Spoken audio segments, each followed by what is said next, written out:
தமிழகமெங்கும் கிளைகள் கொண்ட Annamal institute of hotel management and hospital management படிப்பில் சேர்வதற்கான அட்மிஷன் நடைபெறுகிறது. கடலூர் மாவட்டம் தென்பாதி கிராமத்தில் பட்டியலின மக்களுக்கு மயானத்திற்கு செல்ல பாதை இல்லாததால் இறந்தவரின் உடலை வயல்வெளியில் சுமந்து செல்லும் அவல நிலை ஏற்பட்டுள்ளது. இதுகுறித்த கூடுதல் விவரங்களை நமது செய்தியாளர் மணிகண்டன் வழங்க கேட்கலாம்.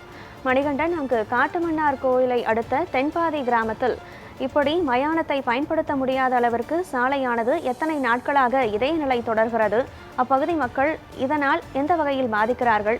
உரிய அதிகாரிகளுக்கு தகவல் தெரிவிக்கப்பட்டதா? விவரம் என்ன?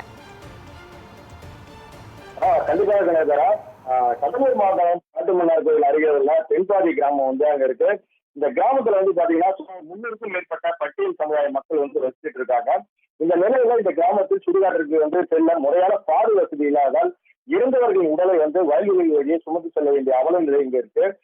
தென்பாதி கிராமத்துல பாத்தீங்கன்னா வசிக்கும் பட்டியலின மக்களுக்கான சுடுகாடு இருந்தாலும் அதற்கு செல்ல தனி பாதை வசதி ஏற்படுத்தவில்லை என பொதுமக்கள் குற்றம் சாட்டுகின்றனர். இதன் காரணமாக இறந்தவர்களின் உடல்கள் வயல்வெளியில் மற்றும் சேரும் சகதியுமான உள்ள பகுதிகள் வழியாக கடந்த 30 ஆண்டு காலமாகவே எடுத்துச் செல்வதாக தெரிவிக்கிறாங்க.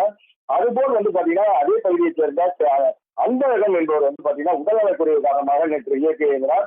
அவரின் உடலை இன்று இறுதி சடங்குக்காக வயல்வெளி வழியாக சுமந்து சென்ற சம்பவம் பொதுமக்களுக்கு வேதனையை ஏற்படுத்திட்டு இருக்கு. அந்த காட்சிகளை தான் தற்போது நம்ம பார்த்து வருகிறோம். இது போல பாத்தீங்கன்னா மழை காலத்துல கூட பாத்தீங்கன்னா இந்த நிலை மிகவும் மோசமடைவதாகவும், அது போல பாத்தீங்கன்னா இந்த உடன் செல்வர்கள், அதாவது இந்த பிள்ளைகளோடு உடன் செல்வர்கள் பாத்தீங்கன்னா முதியோர்கள் மற்றும் உடன் செல்வர்கள் எல்லாம் பாத்தீங்கன்னா பெரும் சிரமத்தை எதிர்கொள்வதாகவும் கிராம மக்கள் கூறுகின்றனர். அதுபோல் மயான வழிக்கு சொந்தமான வழித்தடத்தை சில நபர்கள் வேலி வைத்து ஆக்கிரமிப்பு செய்துள்ளதாகவும் உள்ளதால்தான் இந்த நிலை நீடித்து இருக்கின்றன அவங்க குற்றம் சாட்டு வைக்கிறார்கள். எனவே மாவட்ட நிர்வாக துறை அதிகாரிகள் உடனடியாக நடவடிக்கை எடுத்து தென்பாதி கிராம சுடுகாட்டிற்கு நிரந்தர பாதை வசதியை அமைத்து தர வேண்டும் என்று இந்த பட்டியலின மக்கள் மற்றும் சமூக ஆர்வலர்கள் கோரிக்கை விடுத்துள்ளனர்.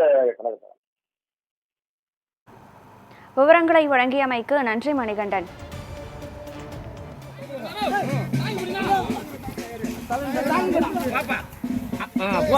துண்டு